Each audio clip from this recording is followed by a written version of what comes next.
Olá, está no ar mais um Alesp Conecta, programa aqui da Rede Alesp, onde você fica por dentro de tudo que acontece aqui em São Paulo e também no Brasil. Hoje a gente vai tratar sobre um programa federal aqui do nosso país, né? Um programa que é o Pronamp, de ajuda aí aos micro e pequenos empreendedores. Vamos conversar com o economista Igor Macedo de Lucena, que vai falar um pouco sobre esse programa nacional aqui no Alesp Conecta de hoje. Igor, seja bem-vindo. Muito obrigado, é um prazer estar aqui. Para a gente iniciar, então, é legal já explicar para o nosso telespectador o que é esse Pronamp e quando foi a primeira vez que ele surgiu aqui. A gente ouviu falar dele desde quando, né? Como que funcionou aí a implementação desse programa? Bom, o Pronamp, ele surgiu ainda no ano passado com a situação de problemas da pandemia, mas ele teve um foco um pouco diferente do auxílio emergencial. O objetivo do Pronamp, a primeira versão, né, foi dar fôlego e ajudar as empresas a sobreviverem durante esse período. É importante lembrar que o governo federal utilizou o chamado auxílio emergencial para alocar recursos diretamente para as famílias. Entretanto, as empresas, de uma maneira geral, principalmente as pequenas e microempresas, viram seus créditos desaparecerem dos bancos oficiais e privados do Brasil, pois não havia mais previsão nenhuma de faturamento, já que os lockdowns começavam a existir e os bancos simplesmente não sabiam a quem emprestar, quais empresas teriam capacidade de honrar seus pagamentos. Então, o governo federal criou esse plano, chamado Pronamp, onde ele entra com uma parte considerável do chamado sistema garantidor, ou seja, caso não sejam honrados os pagamentos aos bancos que vão emprestar, o governo federal, o Tesouro, bancaria grande parte desses recursos. Nesse caso, a gente está falando agora de 2021 de 85% do valor emprestado, e os bancos ficaram apenas com 15%, o que diminui a margem de risco para os bancos emprestarem e fazem com que eles possam efetivamente ir ao mercado e oferecer linhas de crédito em um momento onde as empresas não teriam apoio nenhum. Igor, quais são as empresas, né, que têm direito a esse crédito, né? Como funciona? Há algum requisito? Qual a documentação que deve ser apresentada? Bom, a primeira versão era uma versão muito mais abrangente, que incluía até grandes empresas com faturamento até 300 milhões de reais. Isso porque até as grandes empresas estavam em muitas dificuldades. A segunda versão do Pronamp ela é uma versão um pouco diferente e ela foca nas micro e pequenas empresas. As micro com faturamento anual até 360 mil reais e as pequenas empresas com faturamento que podem chegar até 4,2 milhões de reais, que são as empresas onde estão passando por mais dificuldades e que estão enfrentando o segundo lockdown.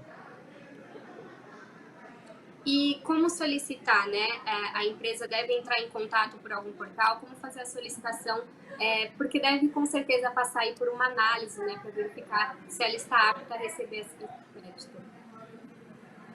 Exatamente. Essas empresas são analisadas caso a caso. O primeiro escopo, que a gente chama de escopo federal, é entender qual é a qualificação da empresa baseada no seu faturamento. E o segundo escopo, chamado escopo privado, ou o escopo das instituições financeiras, significa que elas têm uma visão um pouco mais restrita. Nesse caso, seria até 30% do faturamento do ano anterior como linha de crédito especial. Então, essas empresas, se a gente estiver falando de uma empresa que faturou R$1 milhão no ano passado, ela teria uma operação de crédito de até 300 mil, oferecida pela instituição que ela já trabalha. E o mais interessante é que eles não precisam fazer grandes mudanças cadastrais. O seu próprio gerente de relacionamento na sua própria instituição financeira pode operar a linha do Pronamp, que já é basicamente interligada com o sistema bancário. Então, na conta corrente dos próprios empresários, eles vão receber o recurso e vão conseguir utilizá-lo através do seu próprio banco. O que pode ainda demorar é que o Pronamp foi aprovado, foi sancionado, mas ainda não está operacionalizado. A gente acredita que ao fim dessa semana, no máximo no começo da outra, os bancos vão começar a ligar para os clientes e muitos, através do chamado home banking, podem até contratar via online, algo que foi muito parecido no ano passado. Então, pensando aí na linha de crédito que o senhor acabou de citar, em todos os casos, essa linha é de 30% do valor do faturamento? Não, isso é um pouco relativo a cada empresa, né? Há empresas que provavelmente já tomaram outras linhas de crédito devem ter uma linha um pouco menor. A ideia que os bancos colocam é que seja até 30% do faturamento do ano anterior. Ou seja, talvez seja o valor de linha de corte por cima, né? Por chamado mais alto. Entretanto, é importante dizer que essas empresas já estão endividadas com outras operações.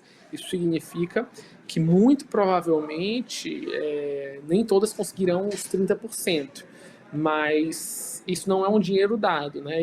Esses valores têm uma certa carência. A gente está falando de uma carência que aumentou de 8 para 11 meses para começar a pagar, e dependendo do caso, podem ser pagos em até 60 meses. Mas é uma linha de crédito que as empresas continuarão a ser endividadas. Do meu ponto de vista, as empresas que não tomarem esse crédito precisam tomar, provavelmente podem fechar suas portas e, infelizmente, fazer parte de uma realidade muito negativa no Brasil. E, por outro lado, se as empresas não tomarem essa linha de crédito para sobreviverem, quando a pandemia voltar, elas vão ter que fazer um esforço muito maior para pagar esse crédito, porque o seu endividamento total vai, obviamente, ficar mais alto. E lembrando que esses recursos, na sua grande maioria, vão ser usados para pagar pessoal, para pagar dívidas, para pagar... Alguns casos podem ser feitos para investimentos, mas, de uma maneira geral, esses recursos são feitos para pagamentos de dívidas e manutenção da empresa num período onde ela praticamente tem um faturamento zerado ou um faturamento muito baixo. Sim, importante lembrar exatamente isso, né? Um crédito e não um benefício que vai ser dado a essas empresas de um valor que não deve ser aí estornado futuramente. Então, na sua visão, há algum cuidado que as empresas devem ter para aderir ao programa, ou devem considerar aí já aderir ao programa por conta da crise, né, de tudo que está passando? Há aí um balanço para entender o momento da empresa, para que ela entenda se é possível ou não, se é benéfico ou não nesse momento participar do programa? Olha, cada empresa tem que analisar caso a caso, né? Eu acho que não existe uma receita de bolo para a administração da empresa, mas, de uma maneira geral, a grande maioria das empresas deve tomar esse recurso se a elas for disponibilizado. Por um motivo muito simples, a grande maioria das empresas, pequenas e micros, não são dos setores essenciais e ficaram fechadas durante o período de pandemia. Isso significa que o faturamento delas diminuiu e elas têm contas a pagar, funcionários a honrar. E esses recursos são, de uma maneira geral, para fazer esse pagamento, para fazer a honra desses recursos.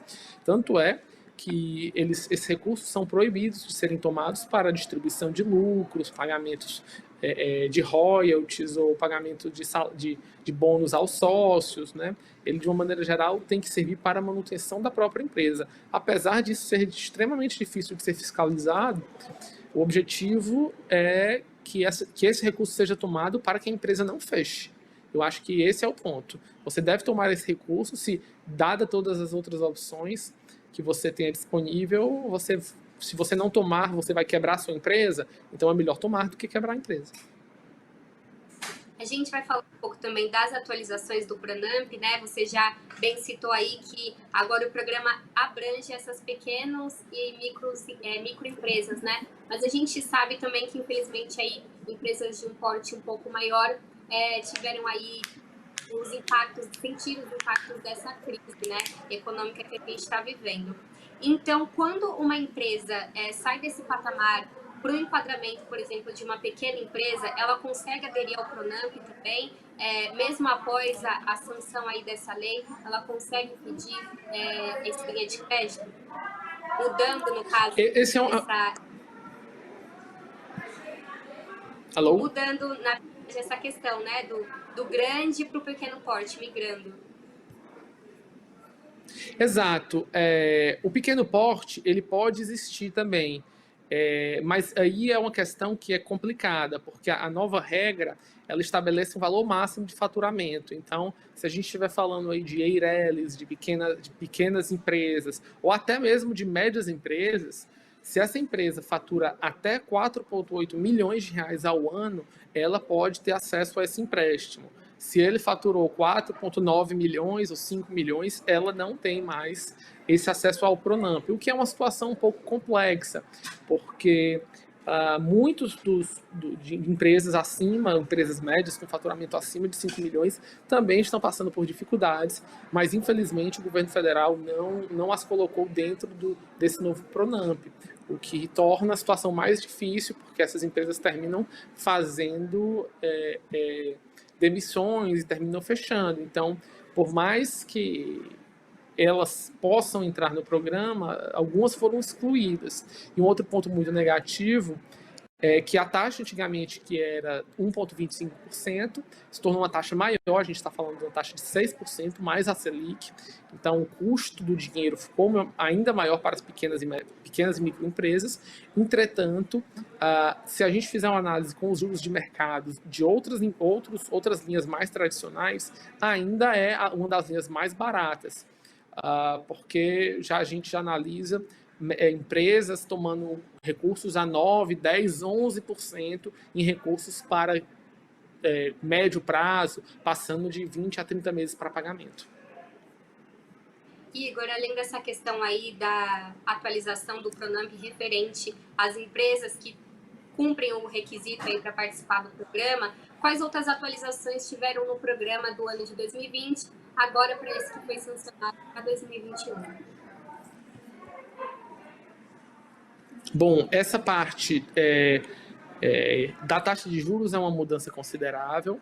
Existe também uma situação que é importante de dizer, que é o próprio programa em si, ele não deve ser algo temporário, mas ele vai ser algo fixo, ele vai ser algo que deve ficar pelos próximos anos. E eu acredito que uma outra mudança também é a parte dos empregados, né? Quem tomar esse recurso durante o plano e o prazo de pagamento, eles não podem demitir os seus empregados. Então, de certa maneira, isso serve também para a manutenção do emprego dentro do cenário brasileiro, que ainda é complicado.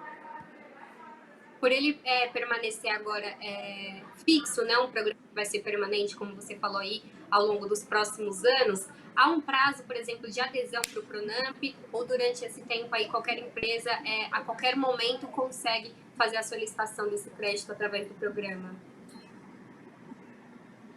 Não há um prazo fixo estabelecido, mas de uma maneira geral, o governo federal estabeleceu 5 bilhões de reais como garantia e esses recursos podem chegar a 15 bilhões.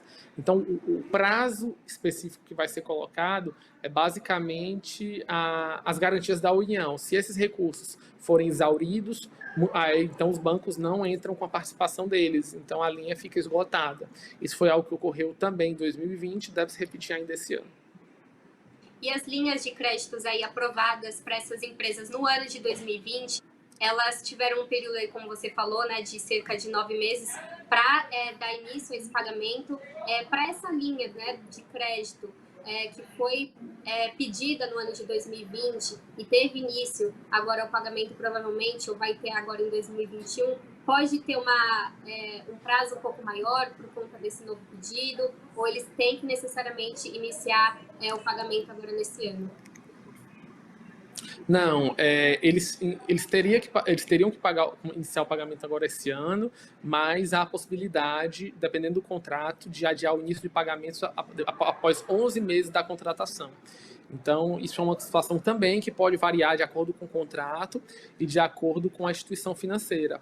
Mas pela situação do que a gente está imaginando e que a pandemia ainda vai recrudescer ao longo desse ano, muito provavelmente esses contratos só começarão a ser honrados após a carência máxima de 11 meses. Eu acho que a grande maioria dos tomadores dessas operações vão por esse caminho.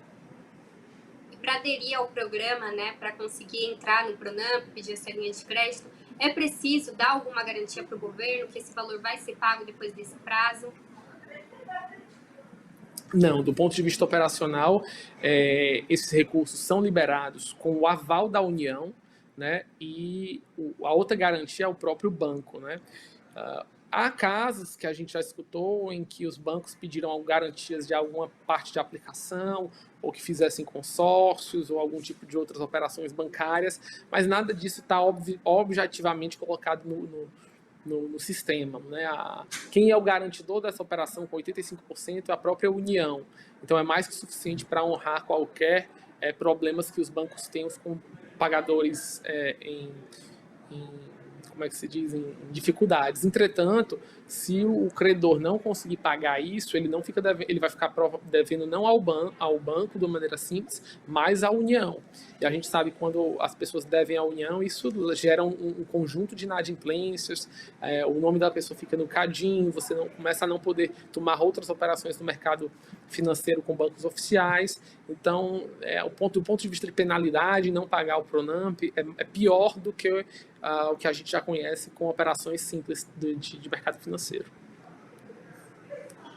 Perfeito. Igor, pensando exatamente, infelizmente, apesar de utilizar o programa, o Pronamp, recorrer a esse tipo de benefício da ajuda do governo, caso a empresa, infelizmente, precise necessariamente fechar, decrete uma falência, essa dívida ainda vai ser cobrada, por exemplo, para a pessoa física ou para o CNPJ?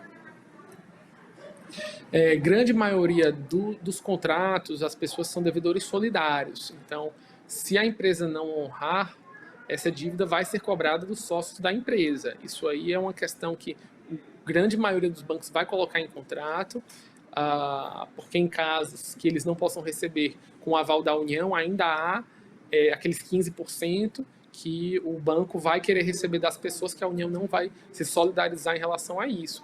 Então, é uma coisa muito importante que as pessoas tenham ciência do que vão ser tomados, porque a probabilidade deles terem que pagar também com seus próprios bens é alta, como qualquer outro empréstimo. A União ele entra como garantia para você receber, claro. Mas do ponto de vista final, caso você não receba, tanto a União pode lhe cobrar, como os 15% da instituição financeira também podem vir a cobrar os seus bens, os seus valores como pessoa física, caso a gente tenha a falência da pessoa jurídica e a descomposição da pessoa jurídica. Em vários casos isso ocorre sim.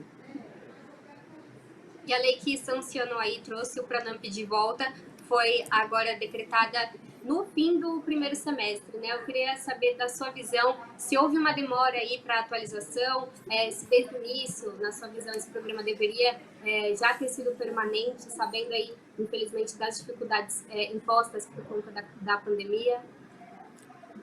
Eu acho que sim, esse problema foi muito grande. Eu acho que deveria ter sido colocado de uma maneira mais rápida, tal como o auxílio emergencial foi deixado vencer o Pronamp, vencer o auxílio emergencial, para depois se pensar uma nova possibilidade dele. E isso foi muito prejudicial para várias empresas. Eu acho que o objetivo correto era justamente ter mantido o programa ou atualizá-lo durante o ano de 2020, para que na virada do ano de 2022, 2021, a gente já tivesse o programa pronto. Então, para o meu ponto de vista, o atraso foi muito ruim, o atraso foi negativo, causou o fechamento de empresas e perca de empregos. E eu acredito que ele se tornando permanente é uma maneira de resolver isso, porque provavelmente, para a retomada em 2022, ele ainda vai ser muito necessário. Então, eu acredito sim que foi um erro e que muitos empresários hoje podem não tomá-lo porque não veem mais tanta utilidade, dado a uma situação falimentar de algumas de suas empresas.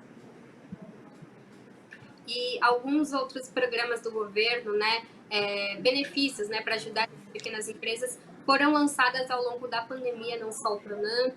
A gente tem a questão também, por exemplo, do Simples Nacional. Eu gostaria de saber se dá para conseguir utilizar todos esses benefícios para uma única empresa, ou se é necessário, por exemplo, selecionar e não poder acumular esse tipo de benefício. Na verdade, os benefícios são individuais, mas caso a sua empresa esteja enquadrada em mais de um benefício, ele pode ser utilizado, né? A gente teve congelamento de pagamento, de parcelamentos do Simples Nacional, a gente teve prorrogação de INSS no ano passado, a gente está tendo de novo prorrogação de pagamentos do FGTS, o próprio Pronamp. Algumas pessoas recebem aí o auxílio emergencial, a grande maioria das pessoas recebe o auxílio emergencial. Então, os empresários que estão analisando esses casos devem atender e ver se sua empresa pode se encaixar em mais de um programa. E os objetivos do governo é justamente impedir a quebra das empresas e, consequentemente, o aumento do desemprego. Então, se você tem a capacidade e pode adereçar mais de um programa do que foi alocado pelo governo federal, com certeza você deve tentar entrá-lo, porque é o seguinte, esse período ele está sendo complicado, mas ele já está com alguma espécie de luz no fim do túnel. A gente já está vendo muitas vacinas sendo distribuídas, a gente já está vendo alguns lockdowns em algumas cidades serem afrouxados, então a nossa expectativa é que quando chegarmos de setembro a dezembro, a gente já tenha grande parte da economia liberada, e como a gente vê em toda crise, depois que tem um movimento muito pesado, muito negativo, o que geralmente ocorre é uma melhora na economia nacional. E a gente provavelmente vai ver um boom econômico no final desse ano e no começo do ano que vem. Então, graças a Deus, a gente espera que isso possa efetivamente melhorar. Então, as empresas que tomarem esses recursos e conseguirem sobreviver, podem, em 2022, terem um ano muito bom, que compense a tomada desse crédito e de todos esses benefícios. Eu acho que a gente tem que também pensar positivo que 2022 vai ser um ano melhor. E mesmo pensando com esse pensamento positivo, né, o recebimento das vacinas, a vacinação, a sair da nossa população, é válido ainda permanecer com esse programa nos próximos anos, 2022, como está proposto pelo governo federal? Eu acredito que sim. Eu acredito que as pequenas e médias empresas vão demorar mais a sair da crise e vão estar mais endividadas. Então, eu acho que é uma possibilidade delas poderem competir no mercado e saírem um pouco aí do pé da lama nos próximos 2 anos. As empresas têm que ter lucro, têm que serem lucrativas, caso contrário, elas não têm sentido de existir. Então, eu acho que, talvez não permanente como foi colocado, mas pelo menos pelos próximos 3 a 4 anos, eu acho fundamental a existência do Pronamp, principalmente para as pequenas e médias empresas. As grandes empresas vão começar a voltar a ter crédito neto no mercado, isso não vai ser tão negativo. Mas, do ponto de vista das pequenas e médias, eu acredito que é uma boa ideia. Igor, acho que a gente conseguiu aí passar por todas essas questões do Pronamp, né, tirar todas as dúvidas, talvez sejam dúvidas aí do nosso telespectador, de quem nos assiste, mas se tiver ainda algo que o senhor acha relevante, algum ponto que, na sua visão, precisa ser melhorado por conta desse programa, né, nesse programa do Pronamp, fica à disposição aí essa palavra final para o senhor. Claro, eu queria agradecer à Rede Alesp e também a todos os que estão nos assistindo. Eu queria deixar uma mensagem para os pequenos e microempresários, que são os grandes utilizadores do Pronamp, que por mais difícil que a situação seja, por mais complexo que a sua empresa esteja, a culpa não é sua. A culpa é de uma situação global. Milhões e milhões de micro e pequenos empresários no mundo inteiro estão passando por situação semelhante à sua.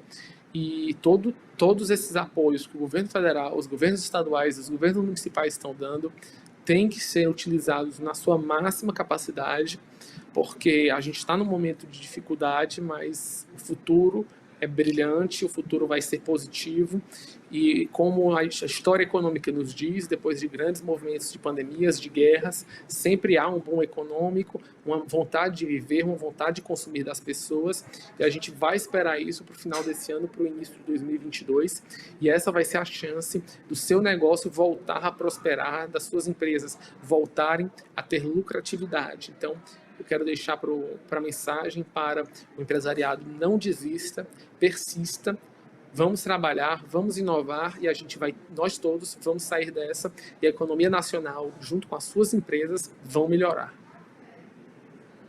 Agradeço mais uma vez, Igor, a sua participação no Alesp Conecta de hoje, falando desse tema tão importante, né, tirando as dúvidas sobre esse programa nacional aí de apoio ao micro e pequeno empreendedor. Agradeço também a todos vocês que acompanharam o Alesp Conecta de hoje. Se você quiser rever este ou outro programa da Rede Alesp, é só ficar ligado na nossa programação ou acessar o nosso canal no YouTube. Até a próxima!